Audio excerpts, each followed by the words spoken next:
Ada yang nari-nari berkelompok-kelompok.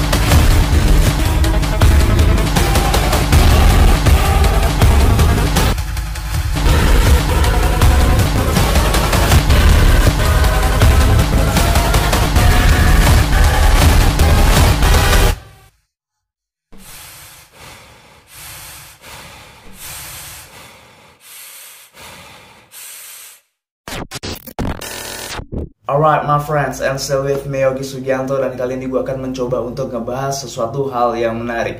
Oke, dari beberapa hari yang lalu dan gue juga pernah ngebahas konten-konten tentang kota Atlantis, dan ada peradaban yang sangat amat maju di sana, dan ada juga peradaban kuno di Antartika. Dan ini juga nggak kalah jauh dari beberapa hal yang udah gue bahas kemarin.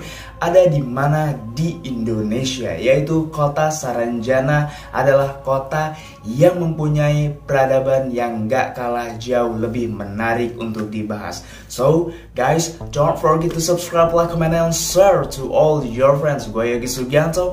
Check this out this video guys. Saranjana adalah kota yang terletak di desa Oka-Oka, kecamatan Pulau Laut Kelautan, Kota Baru. Kota Saranjana sering dikatakan kota yang hilang atau kota goib. Dan dari penjelasan yang ada, kota Saranjana adalah suatu peradaban yang maju dan sangat amat modern. Bisa dikatakan dunia masa depan yang mungkin adanya mobil terbang dan orang bisa terbang. I don't know. Oke, menariknya kota Saranjana ini pun tidak ada berbagai peta di Indonesia maupun dunia. Diduga menghilang atau menggoibkan dari sebuah peradaban yang nyata. Tentang hilangnya kota Saranjana mempunyai cerita legenda yang menyatakan kota Saranjana yang dikaitkan dengan Gunung Sebatung di Kalimantan. Dan dikisahkan bahwa Raja Pakurinda memiliki dua anak, Samburanjana dan juga Sambu Batung, yang sering bertengkar. Dan sang raja pun ingin menyudahi pertikaian kedua putranya dengan membagi wilayah kekuasaan. Dan akhirnya Sambu Batung menguasai alam manusia yang kemudian menjelma menjadi Gunung Sebatung. Dan sementara Samburanjana mengambil jalan lain. Dia tidak ingin ikut bersama saudaranya, sehingga kemudian membangun kota Saranjana di alam gaib. Ada beberapa bukti nyata terkait keberadaannya, yang mana mulai dari peta hingga kamus yang dibuat di masa Hindia Belanda, yang diantaranya terdapat dalam peta Salaman Muller pada tahun 1845, peta Isaac Domscheit 1868, kamus Peter Johannes Veit 1869, hingga sketch map of the Residence Southern and Eastern Division of Borneo 1913. Dari sejarahnya, Saranjana sebenarnya itu ada pada masa lalu. Jadi bukan kota gaib, bukan juga bahwa dalam posisinya Saranjana itu antara fakta dan mitos, tapi Saranjana itu memang benar-benar ada di masa lalu. Nah, pembuktiannya kami lihat dari beberapa sumber-sumber yang ada. Nah, bukti pertama yang dapat kami sampaikan bahwa Saranjana itu ada di dalam peta Solomon Muller di tahun 1845, yang mana pada peta itu menulis tentang adanya Tanjung Saranjana. Walaupun memang di situ tidak ada menuliskan secara detail apakah Saranjana itu memang sebuah kota pada saat itu, apakah Saranjana itu hanya sebuah kampung atau hanya sebuah tanjung yang ada di selatan Borneo. Nah, setelah peta tahun 1845 cukup banyak, hampir puluhan peta yang mencatat tentang Saranjana yang berada di sisi selatan Borneo. Termasuk peta di tahun 1860 itu menuliskan tentang Saranjana itu menjadi nama sebuah kampung. Jadi kami cukup meyakini bahwa memang tempat itu pernah ada. Nah, kemudian keberadaan Saranjana juga dicatat dalam sebuah kamus statistik pada masa Hindia Belanda itu yang diterbit sekitar tahun 1865-an, yang dibuat oleh Peter Johannes Veit. Itu menuliskan tentang Saranjana yang berada pada sisi selatan Borneo. dia jelas sekali menulis itu. Walaupun memang juga tidak menuliskan sejarah detail. Nah, kemudian peta-peta yang lain sampai peta yang diterbitkan langsung oleh pemerintah Belanda itu di tahun 1913 menuliskan tentang Tanjung Saranjana. Walaupun mungkin memang pelapalannya di sini beda-beda ya. Ada peta yang menuliskan lapalnya itu Seranjana, ada Saranjana. Tapi kalau bagi kami itu merujuk ke satu tempat yang namanya Saranjana. Nah, kemudian peta-peta yang terbit berikutnya itu terdapat perubahan. Jadi 100 tahun peta itu ada, jadi mulai diterbitkan tahun 1845. Kemudian pada tahun 1945 itu peta itu tidak lagi menuliskan nama tempat itu sebagai Saranjana, tetapi Desa Oka-Oka. Dengan adanya bukti-bukti tersebut, maka disimpulkan bahwa Saranjana benar-benar pernah ada, namun kemudian menghilang.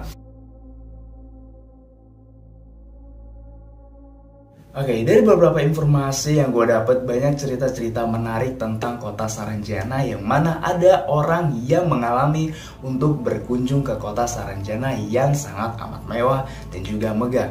Ada di mana seorang ustadz yang ingin berceramah di suatu masjid dan dijemput dengan mobil mewah di depan rumahnya. Dan akhirnya ustadz itu pun dibawa ke sebuah tempat yang mana ustadz itu menyadari tempat itu bukanlah tempat yang dia tinggali. Dan dia melihat banyak gedung-gedung dan bahkan mobil mewah dan pemandangan kota yang menyejukkan mata. Dan ada di mana ustadz itu ingin bertanya, tetapi setiap ustadz itu ingin bertanya, ustadz itu pun lalu tertidur lelap.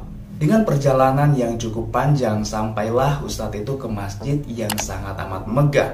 Dan selesai dari berceramah, ustadz itu pun lalu berangkat untuk pulang dalam keadaan tertidur lelap dan juga mendapati uang yang lebih dari cukup.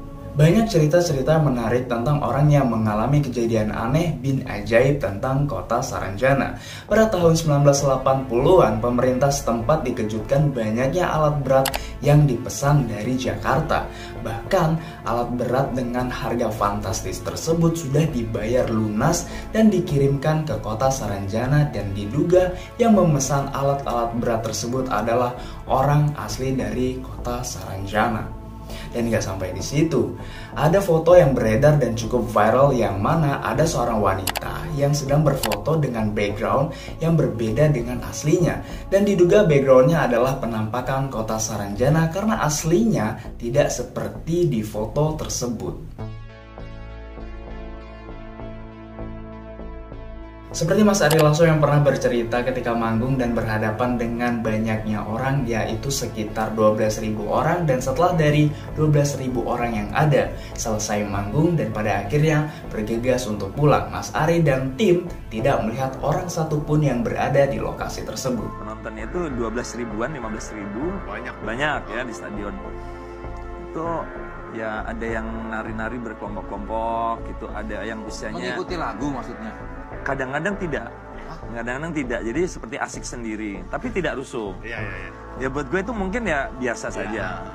Yang membuat gue tergetar itu adalah ketika stadion itu pintunya cuma satu, jadi keluar masuk mobil kita, mobil band, dan keluar masuk penonton itu cuma satu, karena stadionnya di kota kecil. Selesai manggung, lagu terakhir itu kita langsung masuk mobil ya, di bawah panggung. Turun panggung, pesta kembang api, dang-dang, dan kita melihat penonton belasan ribu.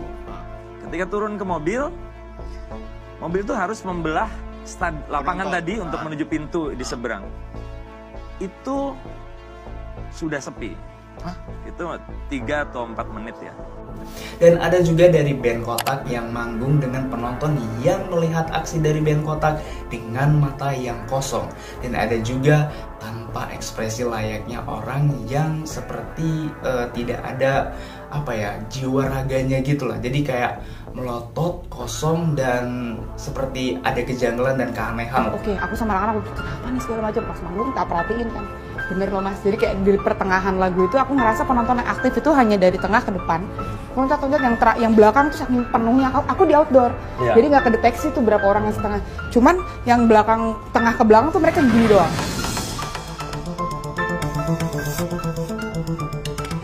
Mau lagu apapun gini doang. Terus tak perhatiin nih, bener-bener kayak hilangnya tuh cepet, terus mungkin dia nggak bayar cuma setengah atau apa, nggak ngerti juga. Jadi biasanya kan kalau konser itu berisik motor kalau pulang atau enggak kotoran, ini enggak resik Mas. Dan so guys, gimana tanggapan kalian tentang hal ini? Dan kesimpulan yang ada adalah kita tidak hidup sendiri, melainkan ada dunia yang mana adanya kehidupan lain, yang mana mereka juga makhluk Allah Subhanahu wa Ta'ala. Don't forget to subscribe, like, comment, and share to all your friends. Gue Yogi Sugianto, bye bye.